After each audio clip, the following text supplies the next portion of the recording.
Hi ಸ್ನೇಹಿತರೆ, ನಮಸ್ಕಾರ. ನಿಮ್ಮ ಆತ್ಮೀಯ ಮಣಿಕುಮಾರ್ ಮಂಚನಹಳ್ಳಿ ಮಾತಾಡ್ತಾ ಇದ್ದೀನಿ, ಅಪ್ಪುಗೆ ಚಾನೆಲ್ ಕಡೆಯಿಂದ. ನೀವು ಎಷ್ಟೋ ವಿಡಿಯೋ ನೋಡಿ ಬೆಂಬಲ ಕೊಟ್ಟಿದ್ದೀರಾ, ಪ್ರೋತ್ಸಾಹ ಕೊಟ್ಟಿದ್ದೀರಾ, ಸಬ್ಸ್ಕ್ರೈಬ್ ಆಗಿದ್ದೀರಾ, ಲೈಕ್ ಮಾಡಿದ್ದೀರಾ. ಅದೇ ರೀತಿ ಈ ವಿಡಿಯೋನು ನೋಡಿ ಸಬ್ಸ್ಕ್ರೈಬ್ ಆಗಿ ಲೈಕ್ ಮಾಡಿ. ಇವತ್ತು ನಾನು ಒಂದು ಸಿನಿಮಾ ಬಗ್ಗೆ ಮಾತಾಡ್ಬೇಕು ಅಂತ ಬಂದಿದ್ದೀನಿ. ಅದ್ರ ದಾಖಲೆ ಬಗ್ಗೆ ಮಾತಾಡ್ಬೇಕು ಅಂತ ಬಂದಿದ್ದೀನಿ. ಅದು ಯಾವ್ದಿರ್ಬೋದು? ನಿಜ, 1984ರಲ್ಲಿ ಬಂದಿರತಕ್ಕಂತ ಬಂಧನ ಸಿನಿಮಾ. ಈ ಸಿನಿಮಾ ಬಗ್ಗೆ ನಾನು ನಿಮ್ಗೆ ಪರಿಚಯ ಮಾಡ್ಕೊಡ್ಬೇಕಂತ ಬಂದಿದ್ದೀನಿ. ನೀವು ಹೇಳ್ಬೋದು, ಬಂಧನ ಸಿನಿಮಾ ನೋಡಿದೀವ್ರಿ ನಾವು, ಅದ್ಭುತವಾದ ಸಿನಿಮಾ, ವಿಷ್ಣುವರ್ಧನ್ ಅವರ ಅದ್ಭುತವಾದ ಅಭಿನಯ, ಸುಹಾಸಿನಿ ಅವರ ಅದ್ಭುತವಾದ ಅಭಿನಯ 100% ನಿಜ. ಆದ್ರೆ ಅದು ತೆಗೆಯೋದಿಕ್ಕೆ ನಮ್ಮ ರಾಜೇಂದ್ರ ಸಿಂಗ್ ಬಾಬು ಪಟ್ಟಿರುವಂತ ಕಷ್ಟ ಏನು, ಅದು ತೆರೆ ಮೇಲೆ ಬರ್ಬೇಕಂದ್ರೆ ಎಷ್ಟು ಕಷ್ಟನ ಅನುಭವಿಸು ಅಂತ ನಾನು ನಿಮ್ ಮುಂದೆ ಹೇಳ್ಬೇಕು ಅಂತ ಬಂದಿದ್ದೀನಿ. ಇದು 1979ರಲ್ಲಿ ನಮ್ಮ ರಾಜೇಂದ್ರ ಸಿಂಗ್ ಬಾಬು ಅವರು, ಎಸ್ ವಿ ರಾಜೇಂದ್ರ ಸಿಂಗ್ ಬಾಬು ಅವರು ಈ ಕಥೆನ ಸಿದ್ಧ ಮಾಡಿ ಇಟ್ಕೊಂಡಿದ್ರು. ನಾಯಕನಾಗಿ ನಮ್ಮ ಸಾಹಸ ಸಿಂಹ ಅಭಿನಯ ಭಾರ್ಗವ ವಿಷ್ಣುವರ್ಧನ್ನೇ ಮಾಡ್ಬೇಕು ಅಂತಾನು ತೀರ್ಮಾನ ಮಾಡ್ಕೊಂಡಿದ್ರು. ನಾಯಕಿಯಾಗಿ ಕಲ್ಪನಾ ಅವ್ರು ಮಾಡ್ಬೇಕು ಅಂತಾನು ತೀರ್ಮಾನ ಮಾಡ್ಕೊಂಡಿದ್ರು. ಇನ್ನೊಂದು ಪಾತ್ರ ಬರುತ್ತೆ, ನೀವು ನೋಡಿರ್ಬೇಕು, ಜೈ ಜಗದೀಶ್ ಅವರ ಪಾತ್ರ, ಅದು ಸ್ನೇಹಿತನ ಪಾತ್ರ. ಅದು ಅಂಬರೀಷ್ ಅವ್ರು ಅನ್ಕೊಂಡಿದ್ರು. ಅಂಬರೀಷ್ ಅವ್ರು ಅನ್ಕೊಂಡಿದ್ದಾಗ ಯಾಕೋ ಈ ಕತೆ ಸ್ವಲ್ಪ ಸ್ವಲ್ಪ ಸ್ವಲ್ಪ ಮುಂದಕ್ಕೆ ಹೋಗ್ತಾನೆ ಇತ್ತು. ಅಂದ್ರೆ ಸಿನಿಮಾ ತೆಗೆಯೋ ರೀತಿ ಮುಂದಕ್ಕೆ ಹೋಗ್ತಾನೆ ಇತ್ತು. ನಂತರ ಏನಾಯ್ತು, 1981-82ರಲ್ಲಿ ನಮ್ಮ ಅಂಬರೀಷ್ ಅವರು ತುಂಬಾ ಬಿಸಿ ನಟ ಆಗೋಗ್ಬಿಟ್ರು. ಅವ್ರು ತೆಗಿಯೋ ಸಿನಿಮಾ ಅಂತಾನು ನಮ್ಮ ರಾಜೇಂದ್ರ ಸಿಂಗ್ ಬಾಬು ಅವರೇ ತೆಗ್ದಿರತಕ್ಕಂತ ಅಂತ ಸಿನಿಮಾ ಬ್ಲಾಕ್ ಬಸ್ಟರ್ ಆಗೋಯ್ತು. ನಂತರ ಅಂಬರೀಷ್ ಅವರು ಆಕ್ಷನ್ ಹೀರೋ ಆಗೋಗ್ಬಿಟ್ರು. ಹಾಗೆ ನಮ್ಮ ವಿಷ್ಣುವರ್ಧನ್ ಅವರು ಹಲವಾರು ಸಿನಿಮಾ, ಸಿಡಿದೆದ್ದ ಸಹೋದರ, ಒಂದೇ ಗುರಿ, ಈ ತರ ಸಿನಿಮಾಗಳು ಬಂದು ಅವರು ಆಕ್ಷನ್ ಹೀರೋ ಆಗೋಗ್ಬಿಟ್ರು. ಯಾರೇ ನೋಡಿದ್ರು ವಿಷ್ಣುವರ್ಧನ್ ಅಂದ್ರೆ ಫೈಟಿಂಗ್ ಇರ್ಲೇಬೇಕು.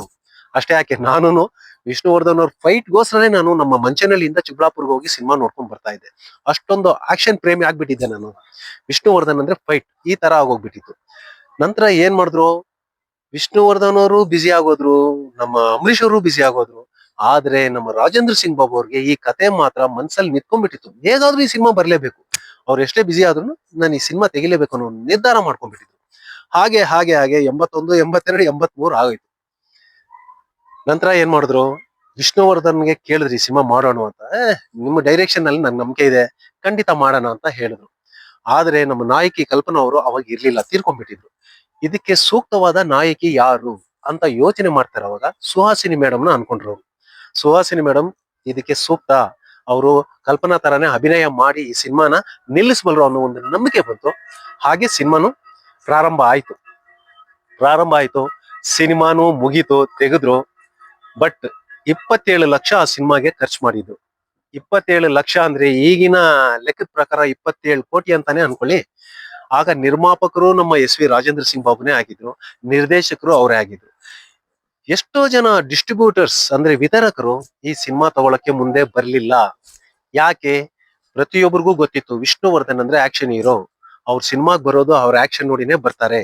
ಅದ್ಭುತವಾದ ನಟ ಇದ್ರೂನು ಅದು ಎಲ್ಲರಿಗೂ ಗೊತ್ತಿರೋ ವಿಷಯನೇ. ಬಟ್ ಎಲ್ಲೋ ಒಂದ್ ಕಡೆ ಆಕ್ಷನ್ ಹೀರೋ ಮುದ್ರೆ ಬಿದ್ದಿರೋದ್ರಿಂದ ಫೈಟ್ ಇಲ್ಲ ಅಂದ್ರೆ ಜನ ಬರ್ತಾರಾ, ಅವರು ಪ್ರೇಮಿಯಾಗಿ ಮಾಡಿದ್ರೆ ಜನ ಬರ್ತಾರ ಅನ್ನೋ ಒಂದು ಡೌಟ್ ನಮ್ಮ ವಿತರಕರಿಗೆ ಬಂದಿರೋದ್ರಿಂದ ಯಾರು ಸಿನಿಮಾ ತಗೊಳಕ್ಕೆ ಮುಂದೆ ಬರಲಿಲ್ಲ. ನಂತರ ನಮ್ಮ ರಾಜೇಂದ್ರ ಸಿಂಗ್ ಬಾಬು ಏನ್ ಮಾಡಿದ್ರು, ಎಷ್ಟೋ ಪ್ರಯತ್ನ ಮಾಡಿ ಮಾಡಿ ಸ್ವತಃ ನಾವೇ ಡಿಸ್ಟ್ರಿಬ್ಯೂಟರ್ ಆಗಿ ರಿಲೀಸ್ ಮಾಡೋಣ, ನಾವೇ ಥಿಯೇಟರ್ಗೆ ರಿಲೀಸ್ ಮಾಡೋಣ ಅಂತ ಒಂದು ತೀರ್ಮಾನ ತಗೊಂಡು ಬಿಡುಗಡೆ ಮಾಡಿದ್ರು. ಒಂದು 28-30 ಸೆಂಟ್ರಲ್ಲಿ ಅದು ಬಿಡುಗಡೆ ಮಾಡಿದ್ರೆ ಯಾಕೋ ಜನ ಸ್ವಲ್ಪ ಥಿಯೇಟರ್ ಬರೋದಕ್ಕೆ ಸ್ವಲ್ಪ ಹಿಂದೆ ಹಾಕಿದ್ರು. 1 ದಿನ, 2 ದಿನ, 3 ದಿನ ಆ ತರ ಓಪನಿಂಗ್ಸ್ ಬರ್ಲಿಲ್ಲ. ಯಾಕೆ ಅಂದ್ರೆ ನಾನು ಹೇಳಿದ್ನಲ್ಲ, ಈ ಸಿನಿಮಾ ಇಷ್ಟ ಪಡ್ತಾ ಇದ್ದಿದ್ದು ಇದು ವಿಷ್ಣುವರ್ಧನ್ ಅವ್ರ ಹತ್ರ ಒಂದು ಫೈಟ್ಗೋಸ್ಕರ ಇಷ್ಟ ಪಡ್ತಾ ಇದ್ರು.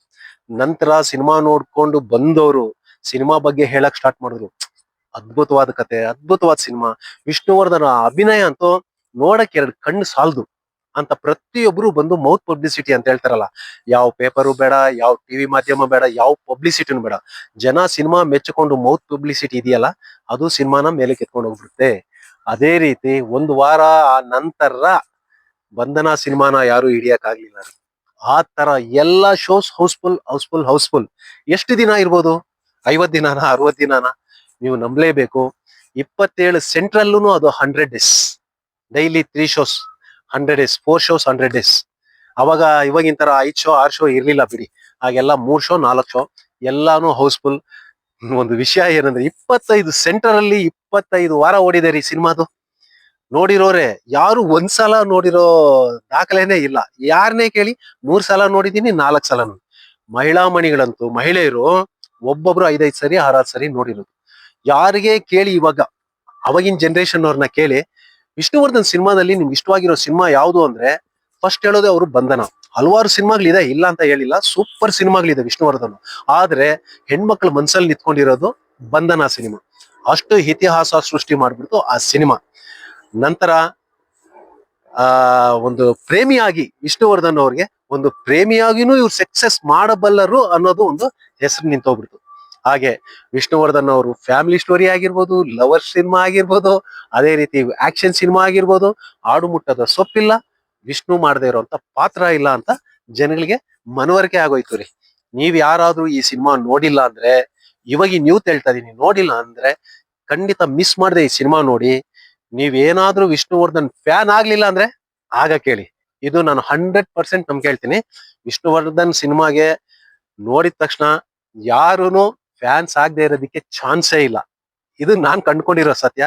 ನೀವು ನೋಡದೇ ಇರೋರು ನೋಡಿ, ಸಿನಿಮಾಗೆ ವಿಷ್ಣುವರ್ಧನ್ ಅಭಿಮಾನಿಗಳಾಗಿ, ಡಿ ರಾಜೇಂದ್ರ ಸಿಂಗ್ ಬಾಬು ಅಭಿಮಾನಿ ಆಗ್ತೀರಾ, ಹಾಗೆ ಸುಹಾಸಿನಿ ಅವ್ರ ಅಭಿಮಾನಿ ಆಗ್ತೀರಾ. ಟೋಟಲ್ ಹೇಳ್ಬೇಕಂದ್ರೆ ಸಿನಿಮಾ ಪ್ರೇಮಿ ಆಗ್ತೀರಾ, ಬಂಧನ ಸಿನಿಮಾ ಪ್ರೇಮಿ ಆಗ್ತೀರಾ.